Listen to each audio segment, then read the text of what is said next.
Ya, Assalamualaikum warahmatullahi wabarakatuh. Berjumpa lagi dengan IME Tutorial.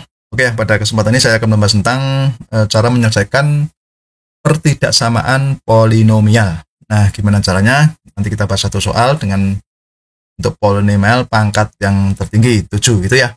Nah, gimana caranya? Untuk itu simak videonya sampai selesai. Oke, sekarang langsung aja kita lihat satu soal ini ya. Ini ada pertidaksamaan ini x pangkat 7 ditambah 5x kurang dari 5x pangkat 6 ditambah 6x pangkat 5 dikurangi 6x pangkat 4 dikurangi 15x pangkat 3 ya, dikurangi 3x kuadrat ditambah 8x plus 4 kurang dari 0. Oke, sekarang kita selesaikan batasan x yang mana yang memenuhi untuk ini ya. Oke, nah ini ada bentuk suku banyak ya, suku banyak berarti langkah pertama kita harus memfaktorkan suku banyak ini. Nah, salah satu cara yang kita gunakan adalah menggunakan cara Horner. Oke. Nah, sekarang coba kita gunakan dengan cara Horner. Kan bentuknya seperti ini ya. Di sini pangkat tertingginya 7, nanti turun ke bawah ya, x pangkat 5, pangkat 4 dan seterusnya sehingga terakhir itu pangkat 0. Nah, langkah berikutnya kita tentukan dulu di sini koefisien dari setiap suku ini ya. Kita taruh di bawah ini ya. Berarti x pangkat 7 koefisiennya 1, x pangkat 6 itu 5 ya, x pangkat 5 itu 6. Nah, ini koefisiennya ya. Ini min 15, minus 3, 8, dan 4. Oke, sekarang kita tentukan faktor-faktornya. Nah, caranya karena di sini yang koefisien paling akhir ini 4, berarti kan kemungkinan itu plus minus 1 dan plus minus 2 ya. Oke, sekarang gini. Paling mudah kita cek paling kecil dulu ya, x plus 1 atau x min 1. Nah, caranya gini. Kita jumlahkan dari koefisien ini, kalau dijumlahkan ini 0, maka akarnya atau faktornya adalah 1 ya, atau x min 1. Nah, ternyata kalau ini kita jumlahkan ya, kalau ini kita jumlahkan itu ternyata hasilnya adalah 0. Ya. Kalau kita jumlahkan hasilnya adalah 0, maka faktornya kita tebak dulu. Di sini pasti x dikurangi 1. Nah, kalau kita tahu di sini x dikurangi 1, maka kalau kita gunakan cara Horner, berarti di sini kita kasih angka 1 ya. Oke, sekarang kita kerjakan. Kalau kita menggunakan cara ini, berarti langkah pertama coba kita turunkan dulu yang 1 di sini paling depan, kita turunkan di sini ke bawah ya. Nah, berikutnya kita kalikan 1 ini dikali 1. Kita taruh di bawah sini ya. Berarti hasilnya 1. Kemudian ini kita jumlahkan 5 dan 1, 6 ya. 6, kemudian 6 kita kalikan 1, hasilnya adalah 6. Ini kita jumlahkan ya. Nah, 12 dikali 1 hasilnya 12. Ini kita jumlahkan lagi. Minus 6 dengan 12 hasilnya 6 ya. 6 kita kalikan 1 hasilnya 6. Kita taruh sini ya. Kemudian ini kita jumlahkan minus 15 dan 6 hasilnya adalah minus 9 ya. Minus 9 ini kita kalikan 1 hasilnya minus 9. Hasilnya adalah berapa ini? Kita jumlahkan hasilnya minus 12. Minus 12 dikali 1 ini hasilnya minus 12. Ini kita jumlahkan hasilnya minus 4 ya. Minus 4 dikali 1 hasilnya minus 4. Dan ini yang terakhir kita jumlahkan pasti nilainya 0. Berarti tepat ya. Berarti kalau sisanya 0 berarti ini merupakan faktor. Oke, sekarang perhatikan. Kita menuju ke faktor yang kedua. Coba kita cek lagi. Apakah ini kalau dijumlahkan hasilnya 0 gitu ya. 1 tambah 6, 7 ya. 7 tambah 12, 19. 19 tambah 6, 25 ya. Oke, 25. Di sini yang minus kita jumlahkan. 9 tambah minus 12 berapa? Minus 21 tambah minus 4, minus 25. Oke. Jadi ini kalau kita jumlahkan ternyata 0 juga. Oke, sekarang kalau kita jumlahkan 0, berarti faktor berikutnya sama ya. X dikurangi 1. Oke, kalau di sini X dikurangi 1, berarti di sini kita taruh angka 1 ya. Nah, sekarang kita lakukan prosesnya. Ini kita turunkan dulu. 1 di sini, kita turunkan ke sini. 1 ya. Nah, kita kalikan 1 dengan 1. Kita taruh di sini. Ya, hasilnya 2. Maaf, hasilnya 1. Ini kita jumlahkan hasilnya 7 ya. 7 kali 1, 7. Kita jumlahkan hasilnya 19. 19 dikali 1, 19. 19 tambah 6, 25 ya. Oke, 25 kali 1 kan 25 ya. 25 ditambah ini minus 19. Minus 9 hasilnya 16. 16 kali 1, 16. 16 ditambah minus 12 hasilnya adalah 4 ya. 4 dikali 1 hasilnya 4. Ini kalau kita jumlahkan 0 juga. Oke, berarti tepat ya. Berarti X min 1 merupakan faktor. Nah, berikutnya ini cek lagi kalau kita jumlahkan 0 enggak. Kalau positif semua berarti kan kalau dijumlahkan enggak 0 ya. Nah, berikutnya berarti langkah kedua. Langkah kedua kita jumlahkan yang urutan ganjil dengan yang genap itu apakah sama? Ya. Oke, yang ganjil kita jumlahkan 1 tambah 19, 20, 20 tambah 16 itu berapa? 36. Yang ganjil 36. Yang genap 7 dengan 25 itu 32, 32 dengan 4. Sama ya, 36. Nah, karena yang ganjil sama dengan yang genap, maka faktornya itu pasti X plus 1. Ya, paham ya? Tadi kalau dijumlahkan 0, itu sama dengan faktornya X plus 1. Kalau jumlah yang ganjil sama dengan jumlah yang genap, faktornya pasti X plus 1. Nah, kalau di sini X plus 1 berarti kita buat lagi. Di sini hasilnya kita tulis min 1 ya. Kalau tadi kan min 1, kita tulis 1. Kalau di sini X plus 1, di sini kita tulis min 1. Oke, berikutnya sama caranya. Kita turunkan dulu di sini 1 ya. 1 dikali min 1 kita taruh sini. Dengan minus 1 ya. Ini kita jumlahkan. Hasilnya 6. 6 kita kalikan min 1, hasilnya minus 6 ya. Ini kita jumlah lagi berapa? 13. 13 dikali min 1 hasilnya berapa? Minus 13. Ini kita jumlahkan lagi 12 ya. 12 dikali min 1 hasilnya berapa? Minus 12. Kalau kita jumlahkan di sini hasilnya berapa? 4 dikali min 1 hasilnya adalah berapa? Minus 4. Nah, terakhir kita jumlahkan ternyata hasilnya 0 ya. Oke, berarti betul X plus 1 merupakan faktor. Nah, langkah selanjutnya. Ini kan positif semua ya. Jadi kalau dijumlahkan kan nggak mungkin 0. Nah, kita cek lagi kalau yang genap disamakan apakah sama dengan yang ganjil. Gitu ya urutannya ya. Oke, yang ganjil berapa? 1 tambah 13 berarti 14. 14 ditambah 4 ya, berarti 18. Kalau yang genap 6 ditambah 12. 18. Oh, ternyata sama-sama 18 ya untuk yang ganjil dan genap ya. Oke, jadi kalau sama berarti kita pakai lagi ini X plus 1 ya.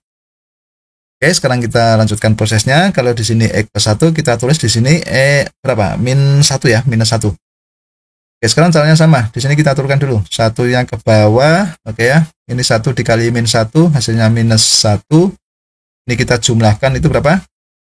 Ya, 5 ya. 5 kali min 1 hasilnya minus 5. Minus 5 ditambah 13, 8. 8 kali min 1 hasilnya minus 8. Minus 8 ditambah 12 kan 4. 4 dikali min 1 sini hasilnya minus 4 ya. Kita jumlahkan ternyata 0 juga. Berarti kesimpulannya X plus 1 merupakan faktor. Oke ya. Nah, sekarang ini tinggal 1584 ya. Oke, kita pindah ke layar berikutnya. Tadi 1584. Oke ya, kita cek. Ini kan positif semua. Kan kalau dijumlahkan nggak 0 ya.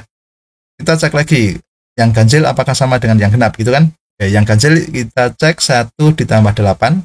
Urutan 1 dan 3 ya ganjil ya. Itu 9.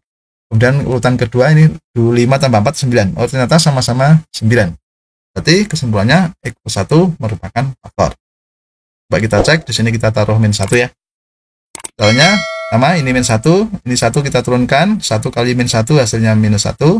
Ini kita jumlahkan, hasilnya 4 ya. 4 kali min 1, minus 4. 8 tambah minus 4 kan 4 ya. 4 dikali min 1 hasilnya minus 4. Oke, ternyata di sini hasilnya 0. Oke ya, paham ya? Oke, sekarang di sini ada 144. Oke. Kalau dijumlahkan enggak 0, kalau yang ganjil dijumlahkan 5, yang genap 4. Berarti tidak sama ya. Oke, sekarang kita cek lagi yang lebih atas. Tadi kan kemungkinan faktor 4 itu kan 1 dan 2 ya. Oke, sekarang kita cek X ditambah 2 ya. Coba-coba dulu. Kalau di sini X sama X plus 2, berarti di sini kita taruh minus 2 ya. Oke, minus 2. Sekarang kita turunkan dulu yang 1 ini ya. 1-nya ke bawah, kemudian 1 dikali minus 2 itu kan minus 2 ya. 4 ditambah minus 2 itu 4. Maaf, 2. 2 dikali minus 2, minus 4. Oke, kita jumlahkan 0. Oke, oh ternyata X plus 2 merupakan faktor. Oke, sekarang ini tinggal ini ya, 1 dan 2. Nah, kalau ini 1 dan 2, berarti kan kita sudah ketemu pasti ya. Di sini X-nya itu mewakili X ya. Koefisien X, di sini 2-nya konstanta. Berarti di sini kita tulis X plus 2. Oke ya. Paham ya? Di sini ya. Nah, dari depan tadi berarti kan ada X plus 1-nya tadi sebanyak berapa, X min 1-nya sebanyak berapa. Ini kita tulis ke dalam bentuk faktor ya. Jadi X pangkat 7 ditambah 5X pangkat 6 dan seterusnya ini ya, kurang dari 0. Itu bisa kita tulis X dikurangi 1 kuadrat, kan tadi X dikurangi 1 kan sebanyak 2 ya. Kemudian X plus 1 sebanyak 3, berarti X plus 1 pangkat 3, kemudian X plus 2 sebanyak 2 ini. Paham ya? Kurang dari 0. Jadi bentuk ini bisa kita faktorkan menjadi bentuk ini ya. Nah, kalau sudah berbentuk ini, berarti kita akan mudah menentukan apa? Penyelesaian dari pertidaksamaan ini ya. Nah, di sini kalau kita lihat pembuat nolnya itu kan sama dengan X sama dengan 1, kan ketika X min 1 sama dengan 0 kan terjadi ketika X sama dengan 1. X plus 1 sama dengan 0 terjadi ketika X sama dengan minus 1. X plus 2 sama dengan 0 terjadi ketika X sama dengan minus 2. Nah, ini adalah pembuat nolnya. Nah, kalau kita sudah tahu pembuat nolnya, berarti kita buat kan garis bilangan ya. Di sini ada X sama dengan minus 2 yang paling kecil ya, taruh di sebelah kiri. Yang tengah minus 1, yang paling kanan 1. Sesuai urutan dari kecil ke besar pada garis bilangan ya. Nah, sekarang kita tentukan dulu cara menentukan penyelesaiannya. Kita cek ya. Cek untuk X sama dengan 0. Kita ngeceknya itu hasilnya positif atau negatif gitu aja ya. X sama dengan 0 itu kan di sebelah tengah ini ya, yang saya taruh di sini ya. Apakah positif atau negatif? Caranya X-nya itu dimasukkan ke, atau X sama dengan 0 kita masukkan ke persamaan ini ya. Bisa kita tulis ini X 0 dikurangi 1 kuadrat ya, ditambah 0 plus 1 dikali 0 plus 1 pangkat 3 dikali 0 plus 2 kuadrat. Kalau kita hitung berarti ini 1, ini 1, ini 2 kuadrat, berarti 4 ya. Oke, 4. Ternyata hasilnya adalah 4. Berarti kan positif ya. Nah, kalau ini positif, kita taruh tanda di sini dulu. Kita taruh di sini tanda positif. Ya. Paham ya? Oke, sekarang kalau cek untuk X sama dengan 2 ya. Nah, kalau X sama dengan 2 berarti kita taruh ini 2 dikurangi 1 kuadrat dikali 2 plus 1 pangkat 3 dikali 2 plus 2 kuadrat. Ini berarti kan ini 3 kuadrat, ini 3 pangkat 3, di sini 4 kuadrat. 27 dikali 16 ya. Hasilnya adalah 432. Berarti kan positif ya. Nah, berarti kita taruh di sini juga positif. Oke, tahu ya. X sama dengan berapa ini? Minus 3. Berarti kita cek di sini ya. Apakah negatif atau positif ya. Berarti kita taruh aja di sini minus 3 dikurangi 1 kuadrat dikalikan min 3 ditambah 1 pangkat 3 dikalikan min 3 plus 2 kuadrat. Kalau kita hitung hasilnya minus 128. Ternyata hasilnya adalah negatif. Berarti di sini kita taruh negatif. Paham ya? Nah, dengan cara yang sama, kita cek di sini misalkan kita taruh minus 1,5 gitu ya. Nah, nanti kalau kita hitung di sini dengan cara yang sama, maka kita peroleh hasil yang negatif. Oke ya. Nah, berarti kalau kita sudah menandai ini semua, kita sudah tahu apa jawabannya. Ya. Ini caranya. Di sini kan tandanya kurang dari 0. Ya. Kita tahu bahwa bilangan kurang dari 0 itu kan bilangan negatif kan. Nah, berarti dengan garis bilangan ini yang kita cari atau yang kita pilih itu adalah yang bertanda negatif. Nah, di sini ya. Kurang dari min 1 atau X kurang dari min 1 kecuali X minus 2. Ini bukan, karena dia kalau X sama dengan minus 2 itu sama dengan 0 ya. Yang kita cari adalah kurang dari 0. Jadi kesimpulannya, penyelesaiannya adalah X kurang dari minus 1, di mana syaratnya X tidak sama dengan minus 2. Oke ya. Paham ya sampai sini ya? Nah, ini adalah penyelesaian akhir dari pertidaksamaan suku banyak di atas. Oke, begitu? Sudah paham? Ya, demikianlah tutorial dari saya. Semoga bermanfaat dan jangan lupa tunggu tutorial berikutnya.